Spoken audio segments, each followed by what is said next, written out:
One more chance, again and again, use your cliche. If you tried to enroll for Obamacare but couldn't because of problems with the federal website, well, you can file an appeal beginning today.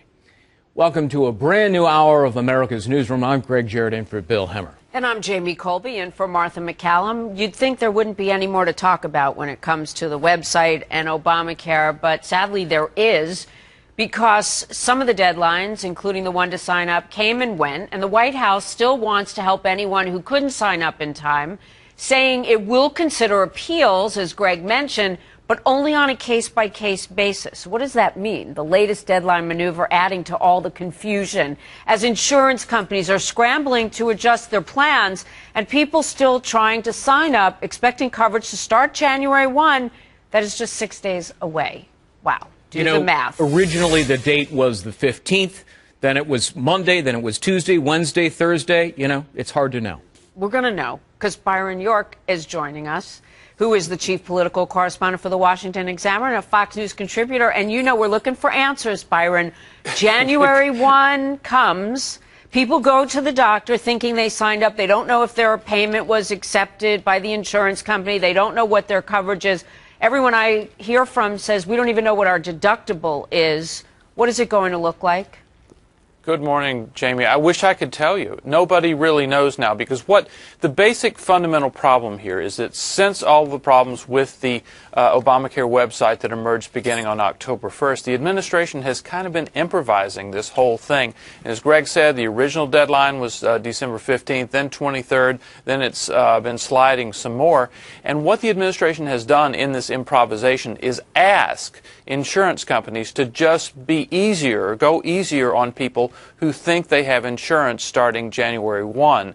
And some insurance companies have said that if they receive payments by January 10th, they will consider that retroactive to January 1st. Others have said January 15th, retroactive to the 1st. Others have said not retroactive at all. It's a very confusing situation, and I think what is unavoidable is that after the first of the year, people who unfortunately require some expensive health care treatment are going to find out then that they may not be covered as they thought. Let me ask you about a group of people that I feel have been overlooked. Those are the people who don't have jobs and don't have the money to buy even the bronze plan that Charles Payne told us in the last hour isn't even available in some states.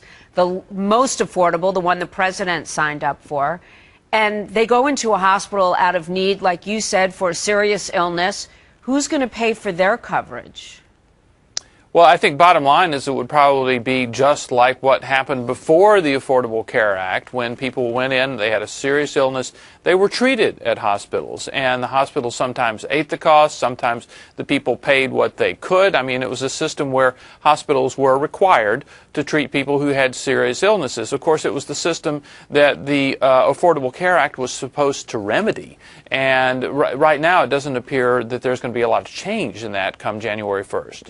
And so much money has been spent on fixing the website and promoting with rap videos and others that young people should sign up, because we know that's a key element to the plan. If young people don't sign up for it, then the cost of insuring older Americans is going to rise. And this plan, you think it'll price out of itself?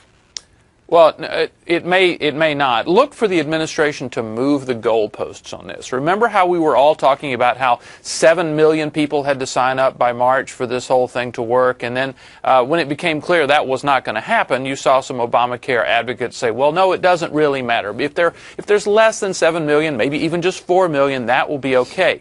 And of course, we've also heard that a large percentage, maybe even 40%, have to be young and healthy to make the whole thing work. Well, it doesn't look like that's happening right now. So you look for the administration to say, well, it doesn't really matter. They are, though, Byron. They're already moving the goalposts. The plan hardly looks like what it was when it was first passed. What do you think about these bailouts of insurance companies as well? Could that happen?